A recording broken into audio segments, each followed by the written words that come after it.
Hello everyone, today we talk about medieval Bohemian warfare from the 11th to the 14th century. I know that many of you love the Bohemian Middle Ages because of the objective fascination with this almost fairy tale land in the very heartland of Europe that, especially in the later medieval period, became veritably the heart, the political, the cultural, even the spiritual heart of medieval Europe, framed within the Holy Roman Imperial system and institutions, and even in fact contributing with the 1356 Golden Bull of Charles IV. I have a video incoming on that, to the further consolidation of the same. I already made some videos about the Duchy of Bohemia, so say of course Bohemian and Moravian history, that fundamentally here we're talking about the broader Czech domination that brought Bohemia to be most lord over Moravia, but at the same time, enforcing a sort of seniorate and minorate system that brought the same Přemyslid dynasty and any other that ruled the land to effectively control, even through different branches, both areas. We started to go a bit more in depth into sort of medieval Bohemian warfare that has sort of many interesting and underrated periods, right?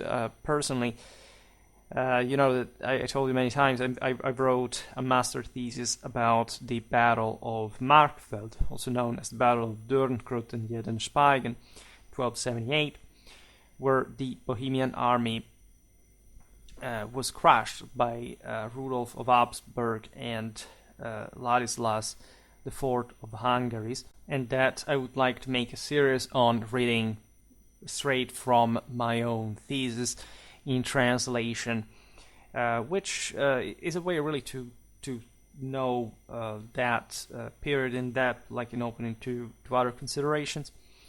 Today we introduce essentially as an episode of the original series the essentially great part of high and late medieval Bohemian warfare.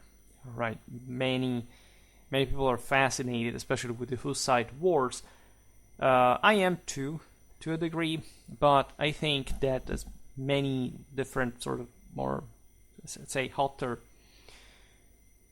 pop topics are often overrated in many ways, not just because the Hussite movement was a complete disaster for Bohemia. It was literally destroyed, like 1/3 of the population was lost. There was a massive collapse practically at every single political, military, social level in the land. And also because, frankly, the notion that Hussite warfare was such a dramatically innovative or qualitative one, I think, is a gross misinterpretation of the entire context in many ways. I made multiple videos on Hussite warfare. We'll come back on that. It is, if anything, showing like the moral force stemming from the desperation of many estates within the Central European kingdom for reasons that we approach, like mostly for the entirety of Middle European politics and culture during the era. As for other periods, I don't know. I like Viking warfare, for example, but I think that late medieval Scandinavian one is much more interesting, right? So I'm actually wanting to go more in depth in this sort of just apparently non-obvious, but also quite self-evident, telling the truth, aspects of interest of these countries. Warfare, and we're entering in an era of Schwerpunkt where we're really heading towards something more in depth. But at the same time, we can't do that without introducing the bigger picture that I realize actually is what people struggle with the most in general with history. Paradoxically, you would expect that someone is given sort of the basis and then if only later, like they want to enter sort of in the depths of it. But unfortunately, the internet has created strange dynamics and niches, and you can't even say that education was ever particularly good, even at providing the whole picture, especially knowing how to compare different systems with one another.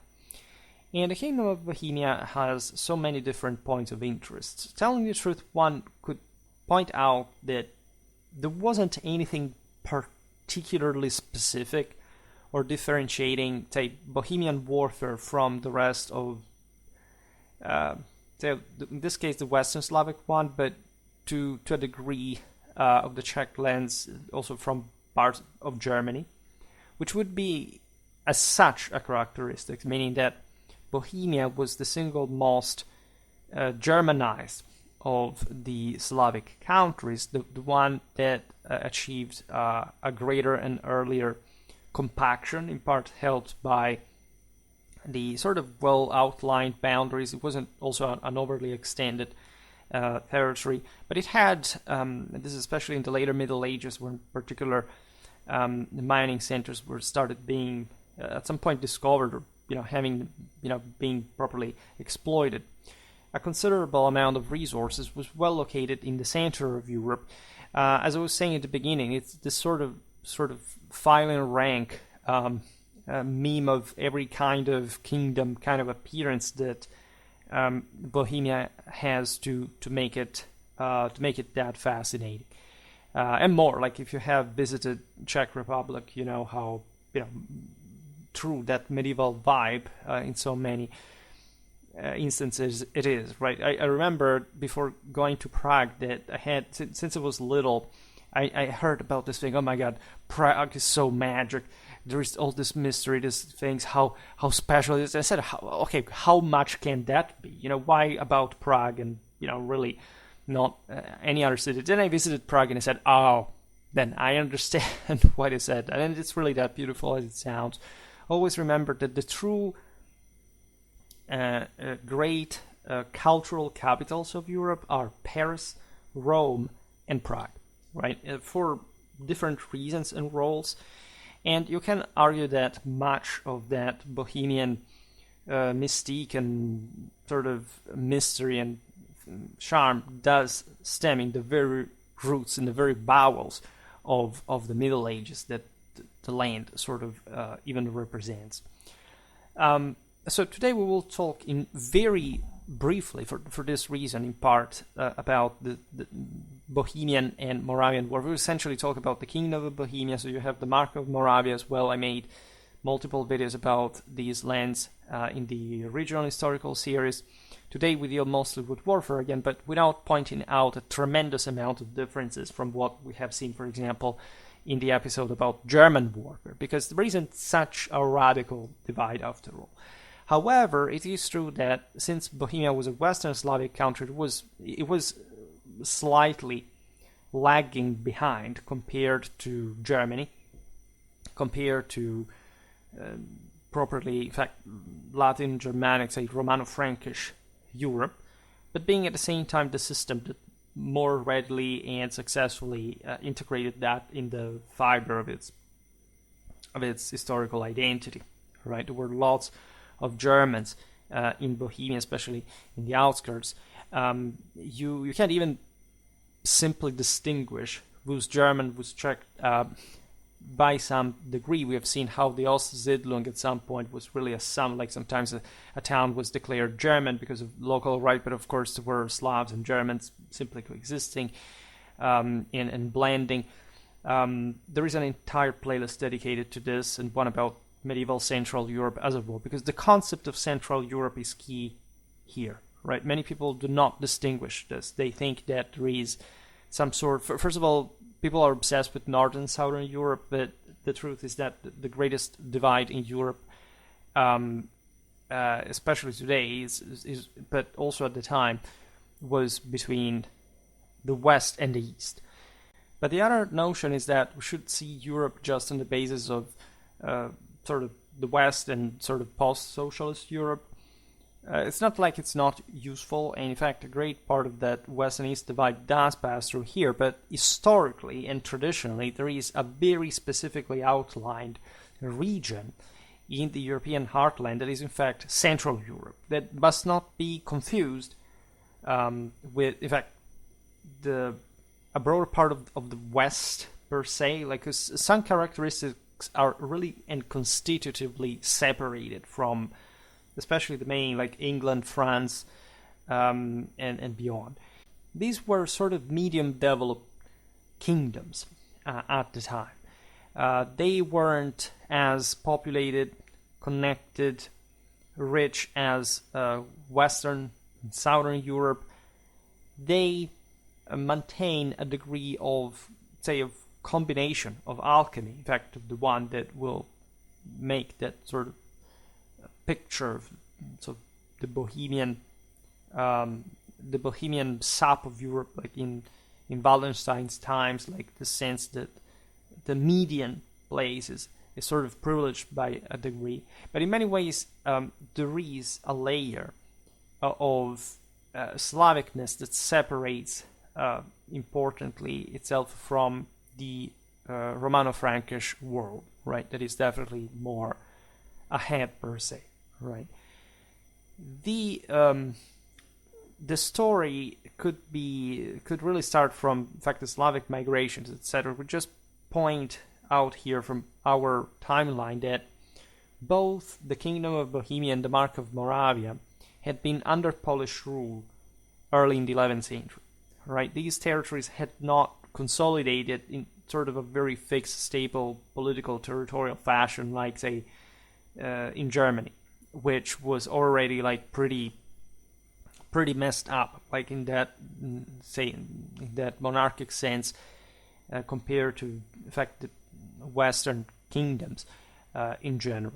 In fact, Germany does share that issue, Central Europeanness, but it's also a bit like the exception in the from an institutional point of view. The same Poland had been put together in quite brutal, fast, and provisional ways that would take other 300 years in order to consolidate the whole kingdom in a permanent fashion. Bohemia was sheltered by a chain of mountains, forests, and so it was more difficult to simply access. But Poland, the Piast's power at the beginning of the period was very strong, and it was still provided with an important amount of momentum to be able to destabilize the same Czechia. But they didn't succeed in that, right? The Czechs were ever more framed within a stable political institutional dimension within the empire, differently from Poland and Hungary that managed to escape that centripetal force. Hungary at some point was declared integrated into the Holy Roman Empire, but at the beginning of the 12th century, but eventually the German conquest, German hegemony at least, failed. And so you have a gradual development of the country within this cradle, without any particular issue in terms of territorial destabilization. Again, Bohemian Moravia under the Přemyslid dynasty, one of the oldest in Europe, like together with, in fact, the Arpads of Hungary, the Piasts in Poland. In spite, of course, of the civil wars that occurred, mostly between Bohemia and Moravia, because again, there was normally a brother who was the king, and say he would try to designate a heir, which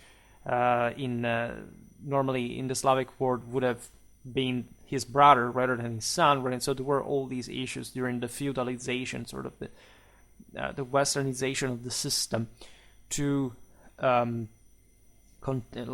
create issues, at least in the moment of the succession. Early in the day, there had been some attempts, of course, of the Slavs, together with the Magyars, to destabilize the eastern part of Germany. But the Czechs had fallen from an early era under the... even though the Byzantines had even attempted, in fact, to establish their own Greek church there, under the spiritual authority, especially of the Archbishop of Salzburg, and then from there they participated, for example, with Saint Adalbert, to this broader Central European, let's say, evangelical stabilization of power, accepting from this only recently statalized systems. Otherwise, we're talking essentially tribes with a very loose cohesion.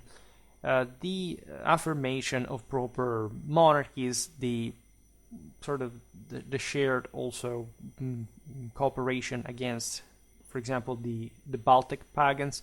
It was a thing, especially for Bohemian kings, knights, to follow the Germans into the north for like achieving like their afterlife prize. The city of Königsberg, today Kaliningrad, was founded by the same Ottokar II of Bohemia that in fact was gave the name to the same city, like the mountain of the king, that he was the king. There is in fact this phase in the second half of the 13th century in which the Přemyslids exploit the favorable situation of chaos during the German interregnum in order to expand, and especially through a clever matrimonial policy, to seize basically all southeastern Germany. They arrived even in Friuli, right? They controlled places like Pordenone, etc. And essentially everything that would eventually belong to the Habsburgs had been compacted in that area of Europe under Ottokar II, right? That's when the clash occurred with Rudolf of Habsburg that took over the fundamentally like southeastern Germany, and Bohemia withdrew within its boundaries. The Přemyslid dynasty, as you know, was, when extinguished early in the 14th century, Bohemia came under the rule of the House of Luxembourg, that was called by now like this sort of failed state that in fact wouldn't be able to recover a more autocratic direction, like essentially remaining an elective system, just like, again, all the Central European monarchies. And in spite, in fact, of the great work of the Luxembourg that provided the land with this incredible capacity as the occasional administrative, though by no means the cultural or economic center of Europe. All right, so yes, the times of Charles IV in particular are the Bohemian 14th century. In many ways, also the European 14th century. You know how connected Charles was with Germany, with Italy, how sort of like that's a place where Petrarch or Cola di Rienzi went, right? There is all, in fact, an acculturation in the age of humanism of the same Bohemian court through these Italian philologists and men of letters. There is a strong power, like the Golden Bull that we were mentioning at the beginning sanctions a very advantageous frame set for Bohemian power that at the end of the day will not really work that much. Like the system would remain the same. The Habsburgs were, for example, excluded from this. At least the Duchy of Austria was not really counted as the great lay electors. That's also why the Habsburgs under Rudolf IV self-styled themselves from there on as archdukes, right? To say that the Duchy of Austria was something more than yet another lay fief of the empire. As you know, things go downhill in the 15th century. Again, the Hussite wars are really terrible. The entire reason behind them was terrible. The country simply went destroyed. It collapsed. And that's literally the history of Bohemia in the Middle Ages, right? It's that bitter and painful. It contributed like to the system to be, in fact, ever more of a failed state that was eventually just lorded over by the Habsburgs with sort of very reduced capacities and sort of an initiative from the within. Bohemia was connected with Silesia, with the Lusatias. We talked especially about the former because that remained a bit of a gray area, right? Silesia in particular, like, it was actually one of the most promising lands in Central Europe in terms of economic potential location, but it's sort of fragmented into, I think, 16, 17 lordships that were at times contended between Poland and Bohemia. In any case, essentially both monarchies not having much capacity to simply reassert their power on their in Renaissance times, which just gives you an idea of how dysfunctional really the system really was. Nevertheless, we see an important development of the land throughout these centuries. That is an important achievement overall, and this is really what strikes you when you consider that up to, in fact, this era, like you can't even speak of monarchies having ever existed in this scale, at least, like in modern chiefdoms or lordships of some case of lording over tribal conglomerations, right? This is the incredible history of the Poles, of the same Czechs, that managed to, after all, establish countries, the political reality of which still exists today, right? And so it is a history of success after all, just a more sort of gradually developing one. Bohemia was the more easily blessed, mostly through this strong, almost overwhelming, in fact, German military influence. Right, this was particularly evident among the cavalry elite. I made a video about the seal, in fact, of Ottokar II of Bohemia. It basically shows you in among the best possible ways. There's also Henry the Pious of Silesia's, for example, tomb effigy that is very famous. And so in this case, like the westernmost part of Western Slavic world level of Germanization, right? And this is in particular true for the elites that were, of course, as always, more international and wanted to display that level of updated power, imitating the more civilized neighbors. There is an enormous deal, of course, of German push towards the east, right? You have German arms and armor purchased even as far as Ruthenia on a regular basis. Bohemia is wholly invested in this, and their elites are obviously co-opted by the same Holy Roman emperors that, in fact, can sort of easily make leverage on this country that, interestingly enough, is also normally allied with properly the Germanic monarchy, right? The sense is that the German rulers were not so threatening for Bohemia, right? They were mostly, first of all, located in their ancestral houses during this period in the west and in the south of Germany. Not really, so from the opposite side of the empire compared to Bohemia, that was in fact bordering the eastern part, that was sort of less developed, more difficult to control, and that the same Holy Roman emperors did not fundamentally care about. They were all invested in Italy.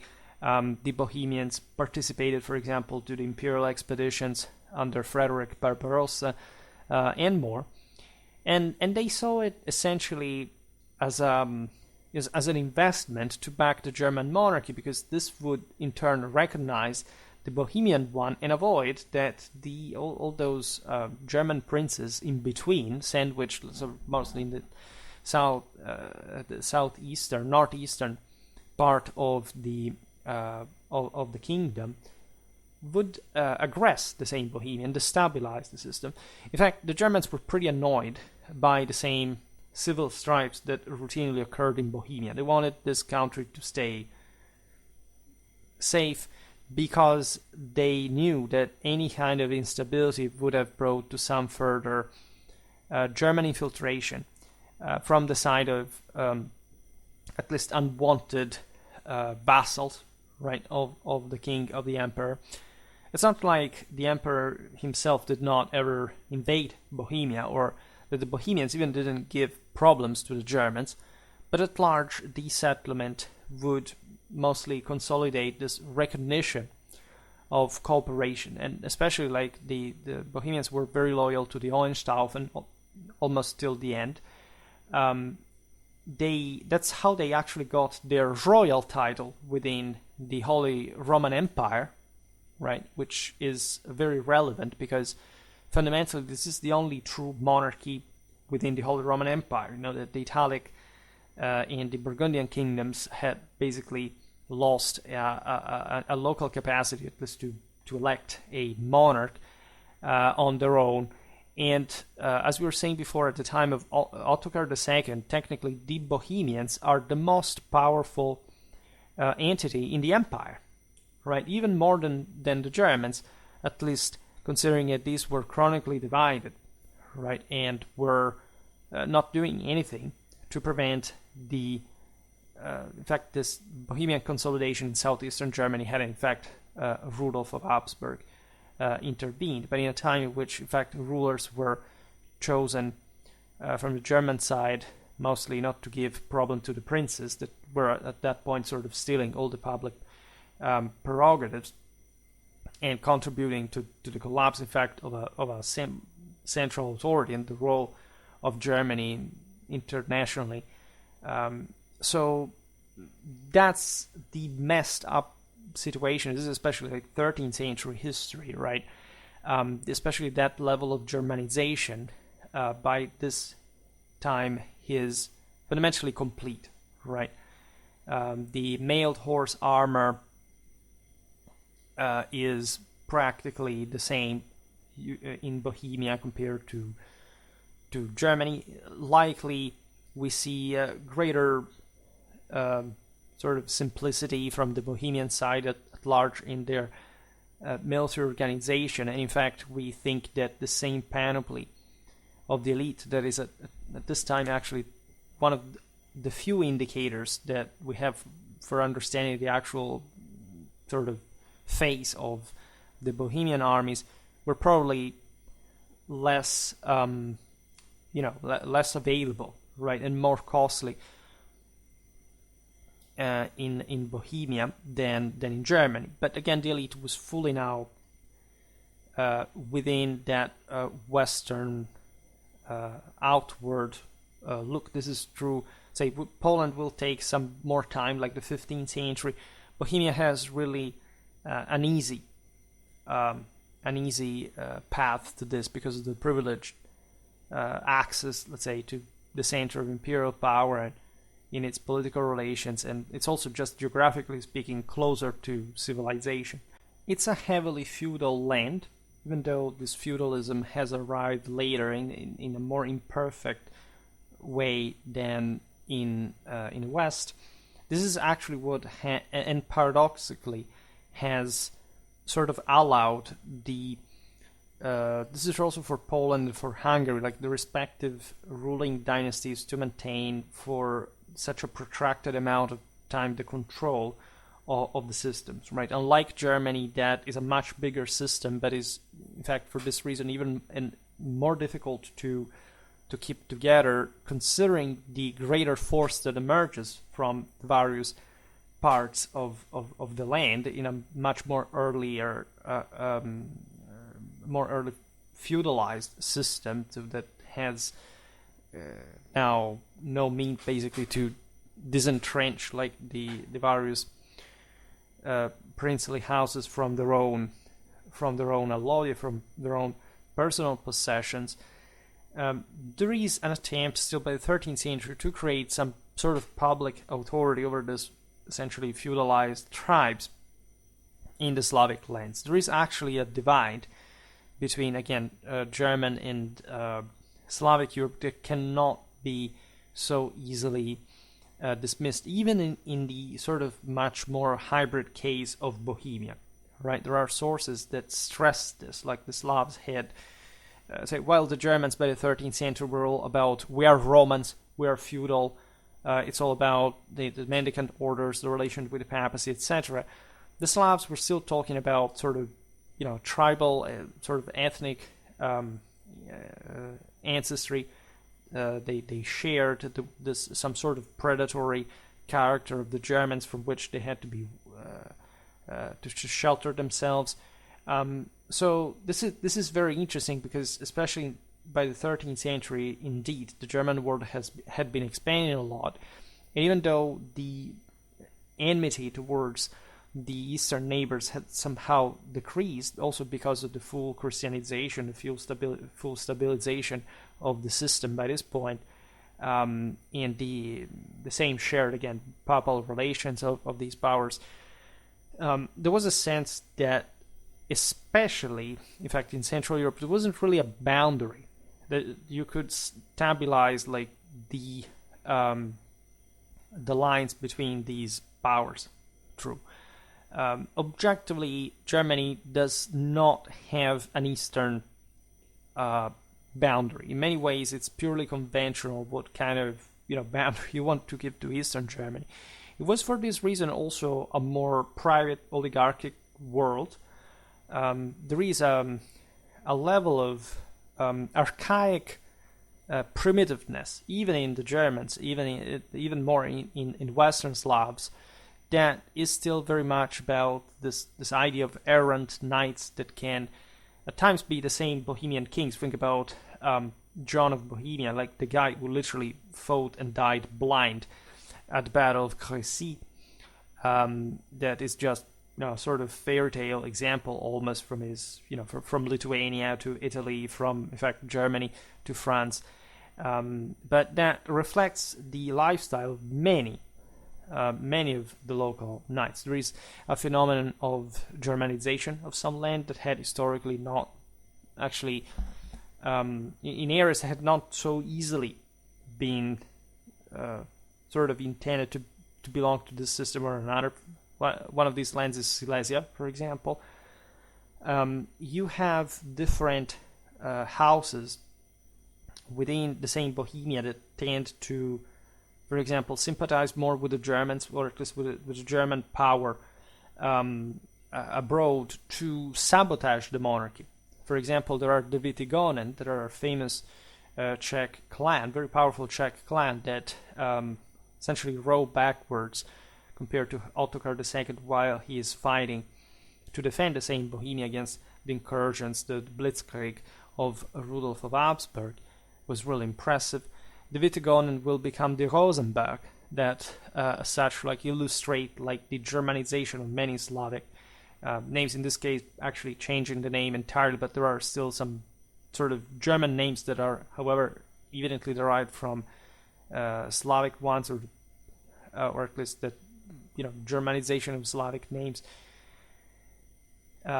for the need of cooptation, for the need at times to remain, in fact, more autonomous in this fringe area where also the monarchy, as we've seen, especially by the later Middle Ages, were sort of wavering in its internal compaction, and especially after the Hussite Wars, indeed, right?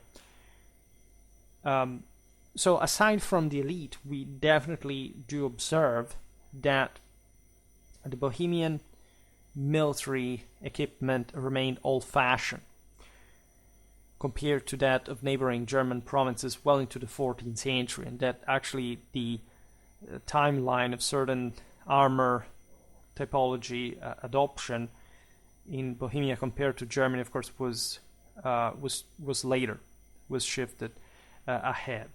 And this because really the land could not sustain so affluently such technical economical development at the same rate of Germany. There also seems, but this may be just a broader misunderstanding because we rely on very few sources, really. There have been little use of archery until the 14th century, when the crossbow became a popular infantry weapon. Yes, we don't have much, even iconographic evidence. You can realize this even from today's video. It does not have so many images because there actually aren't. Like archaeologically, it's another story. But aside from, of course, what I can't simply publish because of copyright issues, more or less this is the scale, the range of info that we have about Bohemian arms and armor, and the fact that, for example, the crossbow would have spread later as such, this largely used weapon in Bohemia compared to Germany, does make sense. It's not like the crossbow arrived later.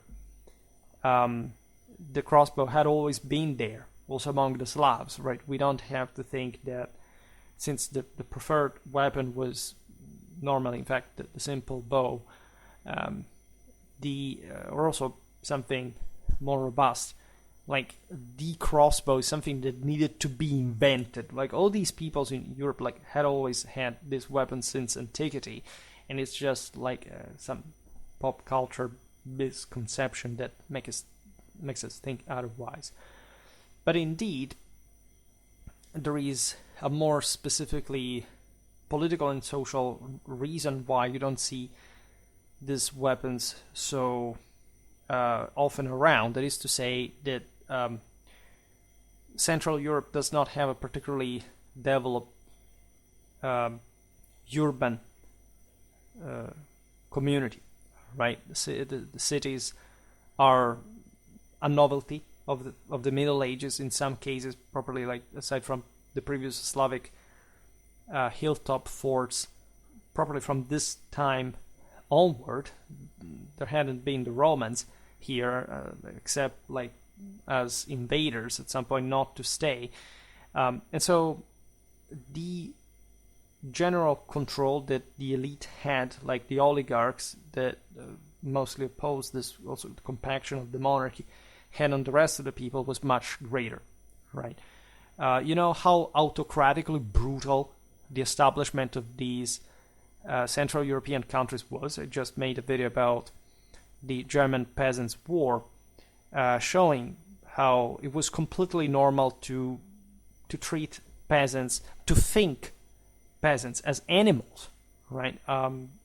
Central European world is a completely different reality from the West. It's not like in the West the peasants were thought of particularly highly, but the level of shocking and traumatic brutality that existed in Central Europe towards the peasantry, that you can compare as positive only compared to Eastern Europe, that was at that point like a completely a completely different system, is definitely due to this lack of public and civic culture that definitely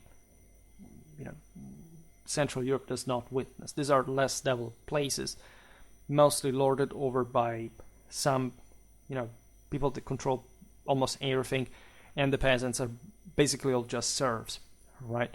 So since this nobiliar power is very toxic and problematic for the monarchy, the latter tries to found new communes, new towns. This is the case of Ottokar II. There are many.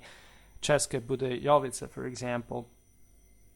We know of, in fact, militias from these towns participating to the Bohemian army, but they are not really of the same kind of, the same quality of, say, Western, Southern European militias, right? They're much looser. Even compared to the German ones, they're not terrific. Like, these are poorer, less compact. There is, generally speaking, just less political cohesion and moral force coming from this strata of the population.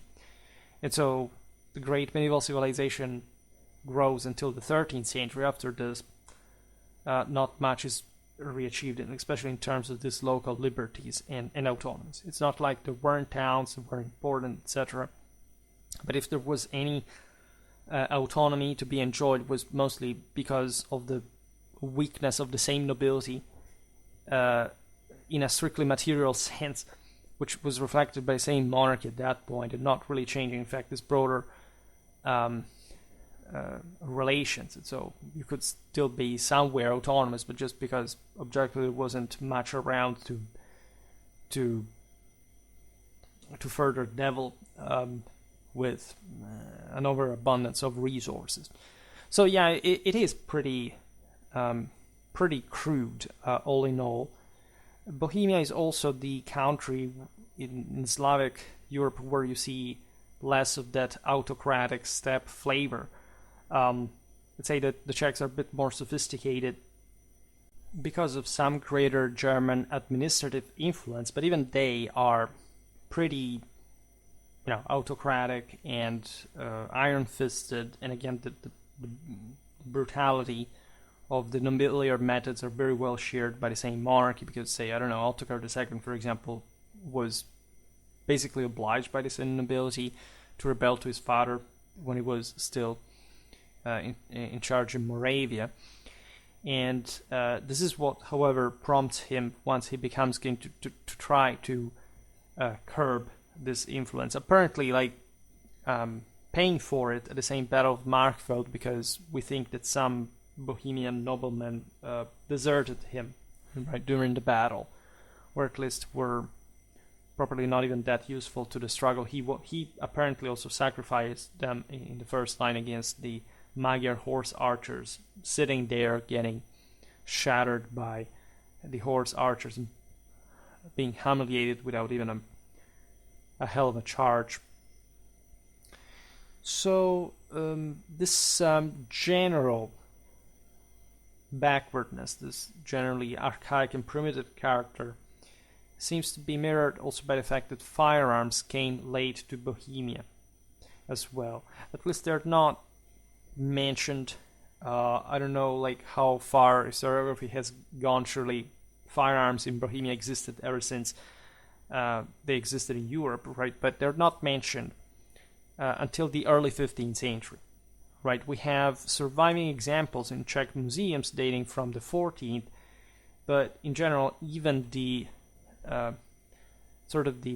the documentary sources silence is quite telling regarding the more scattered availability of these guns. Again, less wealth, less fortifications, less guns. It's completely normal. Overall, however, the face, the aspect, the outlook of a Bohemian army as a whole would have not been particularly distant from the one of a German or a Polish one.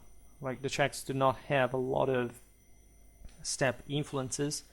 They're very much well entrenched also in their geographical boundaries, as we said before. So even though Hungary does play an important role, the Bohemians do fight a lot against the Hungarians as well, they do not seem to have had any particular trace of sort of steppe influence. I don't know.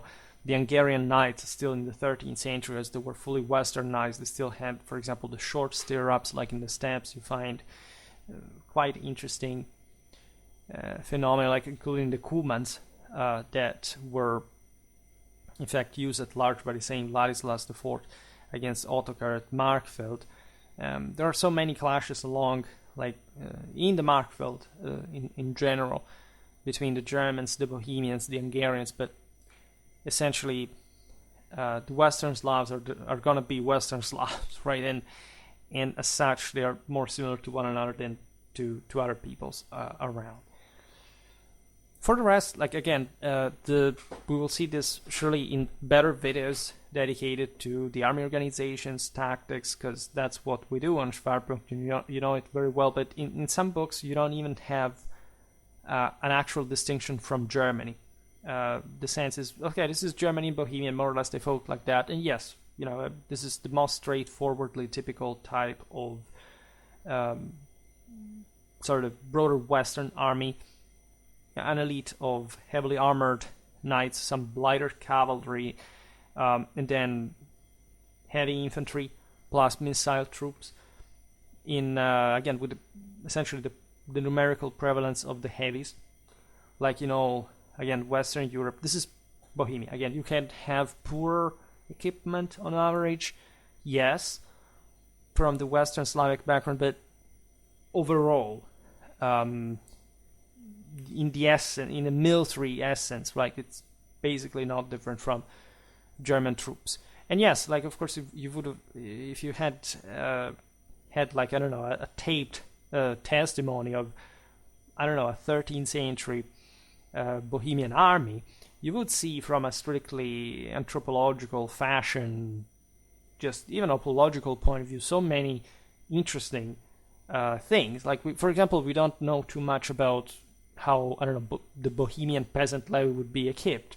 We can imagine all the kind of, I don't know, heterogeneity to some degree, even though the simplicity and the poverty, the primitiveness would have actually made things way more uniform than we think.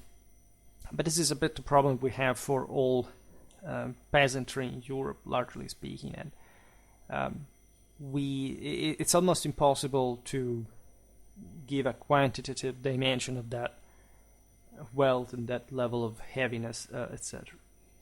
So, passing to archaeological and iconographic evidence, we have an helmet from Olmütz in Moravia, dating to the 11th or the 12th centuries. This is preserved in Vienna at the Kunsthistorisches Museum in the Waffensammlung, right? Vienna has very interesting military history museums and finds. This is an interesting helmet because it is of the so-called Norman style, right? Basically, it could even be from the 10th century. It's sort of the most simple, straightforward helmet. You have this slight keel or comb running fore and aft, but it's also a slightly pointed helmet. It's thicker at the crown than around the rim. So this actually is a fairly sophisticated ironwork technique of helmet construction, where the item was basically beaten out of a single piece of metal, right? And so you can understand how the local elite, but its retinues, etc., could have pretty good metallurgical capacities. Ironworking again, Bohemia was a thing that would kept developing. Yet again, not to this immense absolute degree of wealth. We have the so-called helmet of Saint Wenceslaus, dating to the 10th, 11th century. This is preserved at the Cathedral Treasury of Prague, and it's naturally associated to the famous Saint Wenceslaus of Bohemia. It's actually a bit older than, at least in the shape, than the one we've just seen from Olmütz, right? It doesn't have killer comb. It's lowly domed. It may actually have had a rounded or only slightly pointed top. It does seem to betray some Byzantine or Islamic styles, right? Especially the fact that it's not as solid as the former one of Olmütz, as we've seen. It's similar to the Baida helmets, from which it is probably also derived. As we said, there isn't a great deal of steppe or eastern influence in Bohemian warfare, but remember that Hungary was, especially if we talk the 10th century, very involved with the Magyar invasions of Germany passing through Bohemia. And so we've seen in the video about Hungarian warfare that the Magyars maintained a very strong connection through the Silk Road routes passing through the Danube across the Black Sea with the Middle East, especially with Persia. And so it wouldn't be so strange, after all, that a helmet of this kind, right, could date to 10th, especially century Bohemia, but also later, if this type of style or design was eventually copied or adopted in some ways. In the same helmet, rim and nasal decorations were a feature persisting well into the 12th century, in particular in Eastern Europe, suggesting that there was also a broader connection with again, open East that was indeed very steppe influence. This is true for Poland, for Hungary, for the Rus.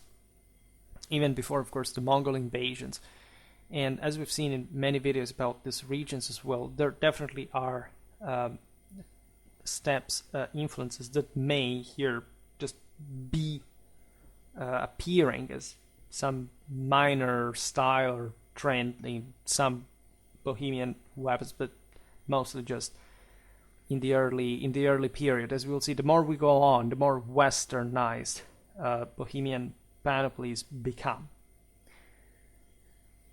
We have the guards at the Holy Sepulchre represented in the Vyšehrad Codex, dating to 1086.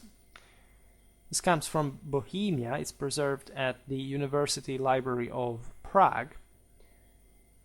It interestingly depicts the sleeping soldiers at the sepulchre with what seem to be conical helmets without nozzles. These could simply be pointed hats as well. Unfortunately, this is what artistic licenses maintain you in ambiguity.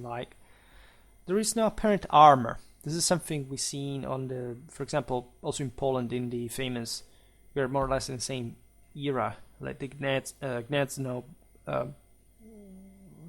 door, cathedral door. Very scarce armor, especially when pagans were being represented. That may have been the case, but we don't have to think, the average 11th century Bohemian infantryman to be particularly well equipped. I made a video recently about Polish infantry of more or less the same time, and that could do even for the Bohemian one, telling the truth. I don't think I will be making a military historical unit episode about Bohemian infantry, because again, there is nothing strictly specific about them, and actually the Polish tarczownik is fitting for describing the Bohemians. There was surely some shield adaptation to cope with Magyar horse archers. This is typical of the Slavs that have, especially at the beginning of this period, very scarce social stratification, and so they have large infantry forces. I've made, by the way, some videos about the Ottonian campaigns in Bohemia, so if you want to look just at the previous century here, you realize how they mostly fought. And so the notion is that these Slavs, in order to cope with the steppe invaders, they really would come up to the fringes of the empire, the same Mongol invasions really skirted Germany, Bohemia, and they had, of course, an effect there. Develop a particular type of shield wall defensive tactic with type of shields that are usually flatter and so easier to overlap, and especially rectangular in form, so that there wouldn't be arrows in between. This tendentially, so this is true all across that crescent that goes from the southwest to the northeast, from the Balkans and Eastern Europe respectively, that has to routinely cope with steppe peoples. The Bohemians are not, again, that touched by that compared to the other populations, but they also, again, they would have had to routinely cope with, for example, the various Hungarian subjects, refugees from the steppes that were launched to raid and pillage and so on. This would mostly happen in places like today is also Slovakia, that was mostly in fact controlled by Hungary, and so there was some capacity to access even Moravian and Bohemian, but it was relatively reduced, and the Germans watched over this because the Hungarians at that point were mostly involved in if they fought in a more also against the Germans, and the Bohemians would also need to field more straightforwardly Western tactics than those ones. But the these guys roam around. Even random groups, war bands from the steppes. You may never know, right? You want to stay well entrenched into your Bohemian heartland and mind your own business, defending yourself if necessary. The Poles as well use, for example, a lot of still javelins on horseback because they have a much more pronounced mounted warfare than the Bohemians initially, and at least from a numerical point of view, so that's important to point out. Going back to the manuscript illumination, we see round top kite-shaped shields that are really characteristic of the period. For, as you know, for Europe, the spears have clear wings or flanges that are also pretty much standard for the time. We see a typically 11th century sword. There is perhaps a trifile pommel in an early form here depicted, but again it's often not clearly observable. We have from the State Library of Prague, manuscript 76, an image contained in the lectionary of Arnold of Meissen. We are in around the 90s of the 13th century. That's how few we really have about the rest of the period. We have this pretty great leap forward in time, because in between you don't find really anything exceptional. And we see by this point, of course, the soldier in the illumination equipped essentially in the German way, right? This is what you would expect for late 13th century Bohemia. We see a long-sleeved male hauberk with mittens, separate male coif with a squared lower edge. We don't see leg armor, which may have been sort of a tendential characteristic. The more east you went, so because in part there would be some sort of lighter type of enemies to cope with around, especially towards the eastern direction. So even their agility would have to be matched by your own, which was in part in turn the consequence of this, as we've seen, scarcer Bohemian affluence. But for the rest, like the equipment is straightforward, right? We have a straight sword with a large round pommel. Everything is in order. We have a seal from Bohemia dating to the second decade, say, of the 14th century, preserved at the State Archives of Prague, dating essentially from just after the House of Luxembourg's inheritance of the crown of Bohemia, showing a great helm with a flowing lambrequin and a massive feather crest representing a wing, right?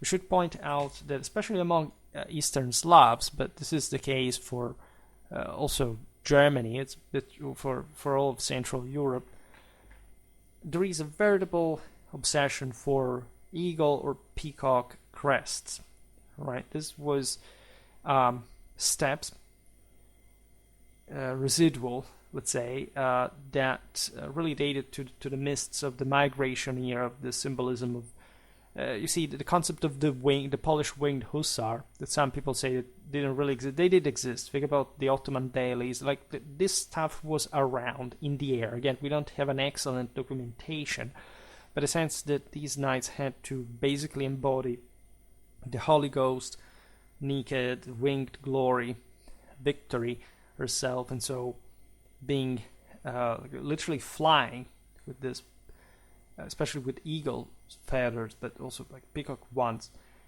as a display of power, is typical really of Bohemia, of Poland, of Germany, and it was really also connected with the higher nobility, with really that greater display of power. Here, the great helm, of course, is straightforwardly the more fairy type of helm. You would have a bassinet underneath, like if you had to take it off, because you couldn't even breathe properly. Like, you had to keep it for mostly for impact during the charge, but you have also to either get out of the way or take this off at some point. This is how also a Bohemian knight could be. Then we have the seal of John of Bohemia, so the king of the country from the Luxembourg dynasty, the son of Henry VII, the father of Charles IV. The seal dates to the early to mid 14th centuries, preserved at the State Archives of Prague. As we know, this, again, fairy tale figure, a true errant knight all across Europe, who died in one of the most famous clashes of the 100 Years' War, is one of a kind, but it also represents that sort of by now internationally, say, still within the age of universalist cosmopolitan character of the top European nobility. Nevertheless, we see, even in his case, from at least this Bohemian seal, a relatively old-fashioned military equipment. This is not to be connected necessarily to Bohemia, because I've seen this stuff recently also for German knights from places like Swabia, etc. So this may mean, since we don't know the exact date of the seal, that it may date to the early years of John's reign. In any case, we see a great helm with a lambrequin plus the feathered crests of the Luxembourg family. On his shoulders there are ailets, and his visible armor consists of a mail hauberk with mittens and mail shoes. We see a tapering sword, which is chained to his chest, which tells us, given the arms and armor construction of the time, that it was attached to a coat of plates. This is normal for the time. The elaborate decoration on his horse's head also suggests that the animal's caparison includes a rigid chamfron, if not armor. Consider that this is a moment in European history in which the men-at-arms equipment is becoming particularly heavy, right? And so also for Bohemia, we do see, for the ultra elite, within the same, in fact, armored elite, even some complete mail barding for the horse, which is insanely expensive. This is not the case actually, but there would have been such ultra heavy knights, right? Just it would be prohibitively expensive, not for like a very top, and I would add some sort of more scientifically, doctrinally thought out type of cavalry that probably had to be employed in specific battles together with Pierce as a particularly enhanced shock force. At the State Library of Prague, we have the Bretislaus Bible. This dates to 1345-50. It does come from Bohemia as well, and we see in this manuscript illumination the degree by which still by this point, like, Bohemia would be slightly less updated than Germany in the broader Western developments. For example, like here, it's not even a matter of old style or whatever. Sometimes we see sort of more original solutions, something that may be even more strictly Bohemian in style, regardless of the fact that, of course, we know too few to generalize this, at the end of the day, just pictorial representation. For example, we see bent knees for horsemen, which is, as we said before, something just like in maybe like Upper Hungary, you would see, like from a Bohemian perspective, like with various steppes influenced sort of military styles, and this could definitely point to the presence of some lighter cavalry in Bohemia as well, involved maybe in raiding across. In fact, the Markfeld across, like towards the Pannonian plain, that would be a better way to fight in this way. Again, there are lots of Cumans around. We've seen them also in German art, so it's possible that Bohemia would have some minimal influence in that kind as well. Surely, at least the typical heavy cavalry of Germany does not have this bent knees riding style. We're talking light cavalry, though, which is also the other key point there. That is, we're not talking about heavies. Sometimes we do see heavies doing this too by some traditional standard, and likely like a bit less armor. We've seen them in Hungary.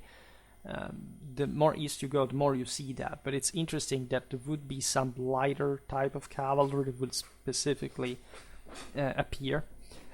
While in the 14th century, you don't really, especially by the mid, you wouldn't see this much, right? In the West, for example, you would have actually the beginning of the increase of the lighter cavalry specialties to back the ever heavier men-at-arms that we've seen. But the bent knee, summed with that, suggests some sort of more hit-and-run tactics that are actually rare in Western warfare altogether. Like the tendency is having just very heavy cavalry and not much else. But if you are going to search for this lighter type of stuff, you may argue that at the fringes of Bohemian warfare could be something of that kind because of the steppes vicinity. The basic armor in this manuscript is that, of course, standardizes somewhat also from an artistic point of view, is mail hauberks with mittens, mail shows. We do not see coat of plates, though, which is strange because by this point, like, it was starting to be really consistent. By the mid 14th century, basically, plate has started covering almost like a half of the man at arm, right? We see pollain worn directly over shoes, but again, no plate armor proper, except for the helmets, of course. The latter types appearing are apparently riveted two-piece bassinet, chapelle de fer worn over a mail coif, ordinary bassinet with aventail. One is one of the latter is even apparently worn beneath a wide-brimmed floppy hat of some sort, which is sort of weird and interesting, but it sort of does make sense if you think about it, because it's not even just about protection from, say, enemy blows. In any case, we don't understand too well the images sometimes. There's an old-fashioned manner in hanging the scabbard. The spears seem a bit archaic, with wings or lugs beneath their blades. Essentially, the reason why this would be the case is that before it was much easier to trust someone, so you had also to be at a certain distance from the guy. Also during combat, just in general, because you had less armor on. Instead, the more armor there is, and the more you're just trying to trust and even coming closer to the enemy in that regard. But this may be also connected to other dynamics, and again, if there is some sort of lesser updating, like Bohemian panels, this may be the case. Again, for the same reason, if there is less armor around, for example. This also points to the idea that there would be some lighter type of cavalry, as just this was for infantry, as we have seen before. Some elements in the writing style would suggest, right? The notion, however, that the Bohemians would not basically at this point fit like the broader Western type of cavalry and infantry tactics is a bit too far, right? Of course, it would be the regularly like compact couché lengths, heavy cavalry charges. We see a tall oval shield, one almost rectangular, and one trapezoid in shape, similarly to what you would later see among the Hungarian hussars and the Ottoman Deli, which could suggest again some influence from, in fact, light cavalrymen of Central, Eastern Balkan Europe. So this is fascinating. We have an interesting paper drawing. We don't know at this point, however, whether it's Bohemian or Italian. We just know it dates between the 50s and the 60s of the 14th century. It's preserved at the Christ Church College Library of Oxford, England, so it's a bit of a different thing. Now, there is, exactly in these years, remember those connections between Italy and Bohemia under Charles IV, I mean, Petrarch serving as a diplomat there, Cola di Rienzi like being arrested, but sort of instructing the Czech court at that point from his classical knowledge, right? So the sense is here that likely this paper is Bohemian, but it is Italian in style, right? Because probably there was being some imitation there. The subject may be Central European or Balkan though, right? So we see once again from the Czech lens some interest towards the southeast, right? And in fact, what is depicted here is an archer, which could be, could be, especially because of the custom, Hungarian, right? The bow he uses is actually simple rather than composite, so it does not point to something specifically Turkish, but we see a curved sword with its single asymmetric guillon, right? We see a small quiver for long arrows that is also very Eastern in nature. It looks all very Oriental, telling the truth. There wasn't this stuff in Western Europe. So the sense is that, who knows, right? At this time you have, I don't know, the Italians, for example, sending German and Italian troops to Smyrna. You have a lot of this point of, artistic production. We've seen it in the videos about the Italian 14th, 15th century. There is this taste for the East, right? From the Italian colonies in the Black Sea, in the Levant, and so on. So, who knows? He considered that at this point the Turks were already swarming into the Balkans. So this does not necessarily actually connect the thing nor with Italy nor with Bohemia. But there is a general sense that the Turks are there. Acre has fallen from multiple generations. Europe is sort of looking a bit more inwardly, but still being very curious about this now stereotypically exotic archer. So we don't know. Like some said that this guy's a Hungarian archer of some sort, but it may, again, there is some artistic license here, doesn't necessarily mean too much. But definitely the theme is, okay, this is an oriental looking guy of some sort. There is a drawing of the Vichy broad altar in Bohemia. This dates between 1347 and 59. And there are some helmets depicted on this monument. Chapelle de Fer, great helm, and bassinet. The latter with a peculiar type of flap on the fore. And the latter remains somehow unexplained. Besides, Nicole goes as far as saying that the great helm is so crudely depicted that there is doubt whether it was so well known in Bohemia by this point. What we've seen today is this sort of various elements of exotic nature in sort of Bohemian warfare. From one side, they can be pretty spot on, like regarding the general Bohemian military style, because indeed it is true that the kingdom, especially Moravia, was sort of more exposed to a degree of course, of Eastern influences through mostly the steppes. There is also a sense that, there would be in Central Europe in the later centuries, a greater interest, for example, towards the Ottomans that enter from the Balkans towards Central Europe, and so this would have had sort of greater influences in even as far as Bohemia.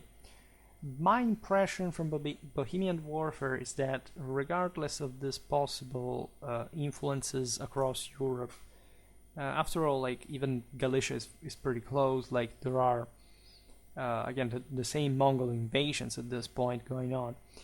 Bohemia was sort of much more plainly normal than we think compared to other places in Europe. Like even these, again, nothing extremely specific about it, and the sense being that they didn't have a great need to simply adapt to some particularly exotic type of warfare, right?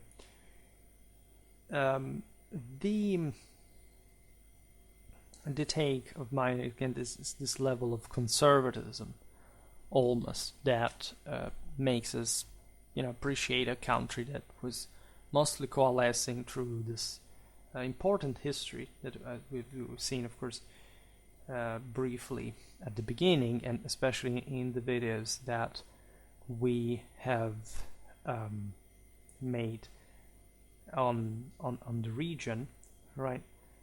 However, there is always space, of course, for further in-depth analysis. In fact, I know that there is a video game that is coming out.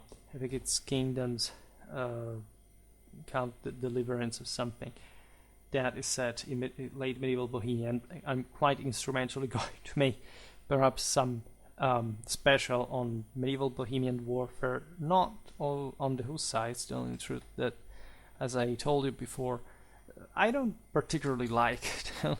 Telling the truth, I don't see. I mean, they're very fascinating, and of course, most of the Bohemian appeal is that stereotypical 14th, 15th, mostly century, and unfortunately, it's pretty bad how pop culture can't move away from this sense that 15th century Europe with, I don't know, but just the part with timber houses and gray sky is somehow the standard of Europeanness all throughout.